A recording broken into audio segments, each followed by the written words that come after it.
Sales is an important part of anyone's life. It can allow you to open up new opportunities and get everything that you could want.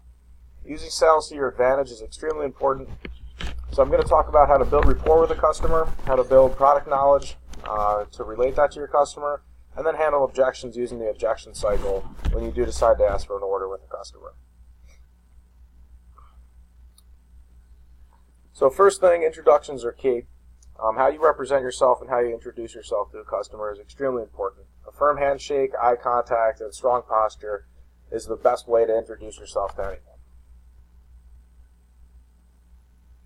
Appearance is also very important, as you're going to want to dress professionally in any situation. How you appear is the first thing that a customer sees. It's the first thing that they can relate to. If you don't interact positively with the customer with your visual appearance, then the customer is not going to be able to appreciate what you're saying. Manners are very important as well. It's important that you are very polite with your customer, saying something as simple as, "Hey, would you like me to wipe my feet, or would you like me to take my shoes off when you enter a customer's home?" It goes a long way in the end. So finding common ground with a customer is extremely important. And this can be anything from shared hobbies, games, shared passions. But the ability to find common ground is going to let you relate to the customer a little bit more, and they're probably going to respect what you say because of that.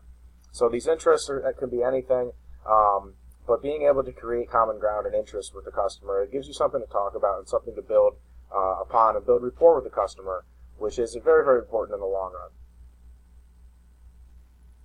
So goals are something I always ask my customer. Hey, where do you see yourself in 5 years, 10 years? What's something that you'd like to achieve? You might find that your customer and yourself has some of the similar goals, so it's important that you find out what they are because it'll allow you to relate a lot more comfortably with the customer. Now, being able to talk about your product comes from being able to have knowledge about your product.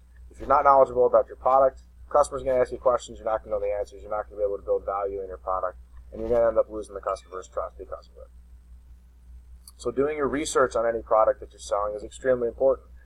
Put in the time, put in the hours to find out the technical details about what you're learning about what you're selling, about what you're showing, and the customer is going to be able to understand and see that you've put the effort into your product, and they're going to respect that. Now, using your product is a great way to build confidence in your product. It's a great way to build enthusiasm and passion for what you're doing. If you're selling a product that you haven't used, you can't really speak from a first-hand user's point of view, and the customer is going to be able to pick up on that. It's going to show. So you have to love your product. It's really hard to sell something that you don't love. If you're not passionate about what you're doing and about what you're showing, the customer's going to see that, and they're not going to want to purchase something from you that you yourself wouldn't use and you yourself don't want to use or don't trust or don't love. So you express your passion a lot of different ways, but voice inflection is a great way to do it. And passion is really something that you can get really involved with, and you can show your customer right from the heart how much you love, and you can express that, and that's going to really help out with your sale too. Your energy is very, very infectious. So however you're acting, it's hard for the person sitting across the table from you to not feel that and to not get a little bit excited too. So you want to make sure that you're really on the edge of your seat and you're on the top of your game, really bringing a lot of passion and a lot of enthusiasm to what you're doing. Don't be afraid to ask for the order when you get down to the end of the sale. Now, a customer might say no, but if you don't ask, you're never going to know a yes or a no, and it's a very, very important part to the selling process is having the confidence to look your customer in the eye and ask them if they'd like to go ahead and purchase. Handling objections is the key thing that you're going to want to do after asking a customer for an order. If they say yes, great, but sometimes a customer is going to say no, so you need to dive in. Hey, what is holding you back from making a buying decision today, and how can we resolve this together? So first thing you're going to want to do when a customer says anything is you want to agree with them. This immediately diffuses any sort of tension. It lets the customer feel understood and that you're not blowing off their concerns. So you agree with the customer, hey, I totally understand where you're coming from. After that, you're going to want to just make a relevant statement.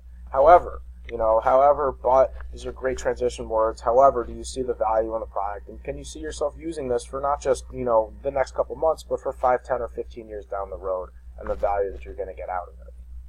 And then you ask again, hey, is this something that you'd like to go ahead and purchase today? After making the relevant statement and rebuilding the value in the product, you're much more likely to get a yes answer. And statistically, somebody needs to be asked something 5 to 7 times whether or not they were going to say yes in the first place. And use sales everywhere. It's important that you use sales in every part of your life, not just when you're selling a product, but also with customers, with girlfriends, relationships, business relationships. Sell yourself. Don't just worry about your products, and you'll end up very successful. Thank you.